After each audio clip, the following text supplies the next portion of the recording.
नमस्कार दोस्तों, study with Manish channel में आप सभी का स्वागत है। सबसे पहले तो आज मैं ओणम के बारे में कुछ बताने वाला हूं। तो सबसे पहले मैं ओणम की सभी को ओणम की हार्दिक शुभकामनाएं देता हूं। हैप्पी ओणम। ये जो ओणम एक त्यौहार है, ये केरल का प्रमुख त्यौहार है। ये केरल का वार्षिक सांस्कृतिक उत्सव है। केरल वासियों के लिए यह एक प्रमुख वार्षिक आयोजन है। यह राज्य का आधिकारिक त्यौहार है और इसमें सांस्कृतिक कार्यक्रम भी शामिल होते हैं। ओणम जो है मुख्य रूप से केरल में मनाया जाता है और सारे जगह भी मनाया जाता है। तो ओणम जो त्यौहार है वो राजा महाबली और हिंदू के एक बहुत ही बड़े देवता माने जाते हैं विष्णु भगवान, वो वामन अवतार लिए थे और उनके राजा महाबली और वामन की याद में जो है ये त्यौहार मनाया जाता है। और इस त्यौहार को एक तरह से राजा महाबली जो थे उसके सुशासन, जैसे अभी आप लोग देख रहे हैं बिहार में सुशासन बाबू नीतीश कुमार, तो राजा महाबली के सुशासन की याद में, सुशासन मीन्स हुआ कि उनका शासन अच्छा था, उनके शासन में जनता खुश रहते थे। इनके सुशासन की याद में ये जो है त्यौहार को मनाया जाता है। और एक इससे तथ्य जुड़ा हुआ है कि केरल में जो है मुख्य रूप से चावल की फसल जो है, चावल की फसल के जश्न में भी ये त्यौहार मनाया जाता है। तो दोस्तों, ओणम जो है, ओणम के बारे में मैं कुछ डिटेल में आप लोगों को बता रहा हूँ कि ओणम जो है, ओणम चिंगम के महीने में आता है। ये वहाँ का जो है मलयालम कैलेंडर, आपका केरला का जो है मलयालम कैलेंडर के अनुसार ये चिंगम के महीने में आता है। और ये जो है ओणम पहला महीना है मलयालम कैलेंडर के अनुसार। और यह समारोह जो है मलयालम नववर्ष का प्रतीक भी है। 10 दिनों तक यह समारोह जो है लगातार होता है और इस समारोह का जो है थिरुओणम के साथ समाप्त होता है।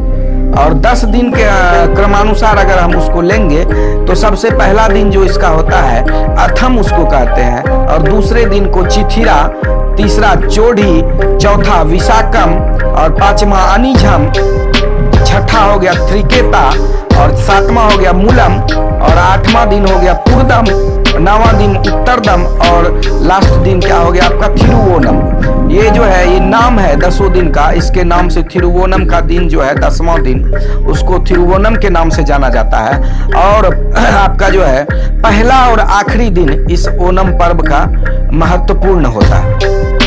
फर्स्ट दिन और लास्ट दिन ओणम के पर्व का क्या होता है, महत्वपूर्ण दिन होता है। सबसे पहले तो पहला दिन जो है ये अथम दिवस को वामन मूर्ति थ्रिक्कारा मंदिर, जो कि कोच्चि में है, कोच्चि केरल में ही है, आपका कर्नाटक कोच्चि के बारे में सुने होंगे आप लोग, ये कोच्चि में है। तो ये थ्रिक्कारा जो है, थ्रिक्काकारा मंदिर, यहाँ से जो है थ्रिक्काकारा मंदिर में जो है उत्सव की शुरुआत किया जाता है पहला दिन। और ये आपका जो वामन मूर्ति, सबसे पहले जो है वामन, इसके बारे में थोड़ा सा डिटेल जान ले। वामन जो थे वो राजा महाबली जो थे हुआ करते थे वो केरल में। तो वो महाबली जो थे वो देवी देवताओं पे पूरा जो है वो मतलब समझ सकते हैं कि तीनों लोग को वो जीत चुके थे। और वो राक्षस का राजा थे, चूँकि आपका जो प्रहलाद है हिरण्यकश्यप का बेटा, और प्रहलाद का जो है ये पोता था, आपका क्या कहते हैं ये राजा, ये प्रहलाद का महाबली जो था पोता था और ये तीनों लोग को जो है जीत चुका था। तो सारे देवी देवता जो है वो इससे जो है जो कह सकते हैं जलते थे या फिर जीत चुका था, तो वो अपने आप को वैसा महसूस नहीं करते थे, राक्षस जो है जीत चुका है। तो भगवान वामन जो है वो बहुत ही दानी राजा हुआ करते थे महाबली। तो भगवान विष्णु को जो है, विष्णु को एक बार वामन मीन्स आप कह सकते हैं दिव्यांग का, एक पैर से लंगड़ा आदमी, वो रूप लेके जो है इसके पास आए। और जो है ये जब यज्ञ कर रहे थे राजा महाबली, तो उसने जो है भगवान विष्णु ने वामन का रूप धर के और जो है उससे कुछ मांगा। तो उसका रूल था जो कुछ मांगता है वो उसको बेहिचक जो है देता था। तो इन्होंने जो है 3 गज जमीन मांगा था और 3 गज जमीन में, 1 गज में पूरा धरती, दूसरे गज में आकाश और तीसरे गज में पाताल को नाप के जो है, और तीसरा गज जब थोड़ा सा बच गया तो राजा बोला कि वामन भगवान बोले कि अब क्या, तो राजा ने अपना जो है पूरा शरीर दे दिया, बोला इसको भी नाप लीजिए। तो भगवान खुश होकर फिर से उसका जो है पूरा साम्राज्य को लौटा दिए थे और उनको पाताल लोक दे दिए थे राज्य करने के लिए। वो ऐसा माना जाता है कि वो जो है ना, इस ओणम के पर्व में वो आते हैं, उनको आशीर्वाद मिला था और उनके आने की खुशी में भी जो है, महाबली के आने की खुशी में भी जो है ये पर्व मनाया जाता है। और इस उत्सव को बहुत ही धूमधाम से केरल में मनाया जाता है, ओणम उत्सव को। तो ये जो है आपका कोच्चि में ये थ्रिक्कारा मंदिर के बारे में बता रहे थे, ये मंदिर है और इस उत्सव की शुरुआत वहीं से शुरू होती है। इस विष्णु मंदिर को ओणम का केंद्र और महाबली का निवास स्थान भी माना जाता है। ये थ्रिक्कारा मंदिर जो है ये विष्णु मंदिर है और इसको जो है ओणम का केंद्र, मतलब यहाँ से शुरुआत होता है और महाबली जो है, महाराजा जो थे, वो उनका निवास स्थान भी माना जाता है।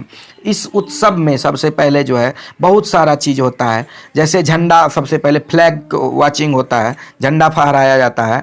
इसमें खेल होता है, बहुत सारा प्रतियोगिता होता है ओणम के पर्व में।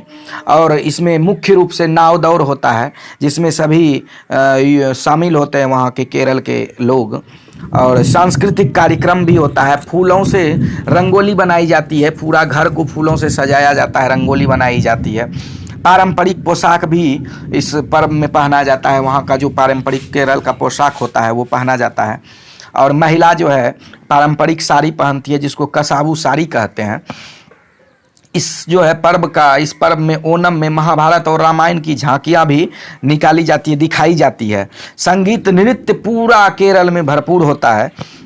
और इस पर्व में जो है आपका लास्ट दिन जो होता है, जिस दिन ओणम मनाते हैं, जैसे इस वर्ष 2022 का आज 8 तारीख को जो है ओणम का है लास्ट डेट, तो इस दिन जो है आपका भोजन जो है बहुत बढ़िया तरीके से यहाँ किया जाता है और पूरा जो है फुल वेजिटेरियन, मतलब फुल शाकाहारी भोजन किया जाता है। और शाकाहारी भोजन, जैसे कि इसको हम केरल की भाषा में, मलयालम में ओणम सद्या कहते हैं। और इसमें जो है ओणम सद्या में केले के पत्ते पर जो है परोसा जाने वाला पारंपरिक 9 या अधिक शाकाहारी भोजन इसमें परोसा जाता है। 9 तो एकदम मिनिमम है, उससे ज़्यादा जितना मन हो उतना ज़्यादा जो है इसमें बनाया जाता है शाकाहारी भोजन। और केरल के हिंदू मंदिर में दीपक भी जलाए जाते हैं इस पर्व पे, झूला झूला जाता है इस पर्व पे भी। और भारत ही नहीं, भारत के बाहर भी ये पर्व ओणम मनाया जाता है। और क्या कहते हैं आपका, जैसे कि आपका हो गया स्विट्ज़रलैंड, यूएई, यूनाइटेड आपका फिर हो गया यूके, यूनाइटेड किंगडम, यहाँ भी मनाया जाता है। सिंगापुर में भी ये पर्व मनाया जाता है, न्यूजीलैंड में भी मनाया जाता है और फ्रांस में भी मनाया जाता है। तो ये दोस्तों, ये था आपका ओणम पर्व के बारे में थोड़ा सा डिटेल। तो आप लोग भी, कुछ लोग समझते हैं कि जैसे कि हमको भी इस पर्व के बारे में नहीं पहले मालूम था, तो समझते थे पता नहीं कैसा पर्व होता है। तो ये आपका जो है ये था ओणम पर्व, और इस पर्व में क्या क्या होता है वो आप लोग देखें। चलिए बने रहिए स्टडी विथ मनीष चैनल के साथ, और ऐसे ही नए नए चीज़ को आपके बीच रखेंगे। और तब तक के लिए थैंक यू, बहुत बहुत धन्यवाद। चैनल को सब्सक्राइब कीजिए और लाइक कीजिए, और हो सके तो शेयर भी कर सकते हैं। Thank you, thank you, thank you.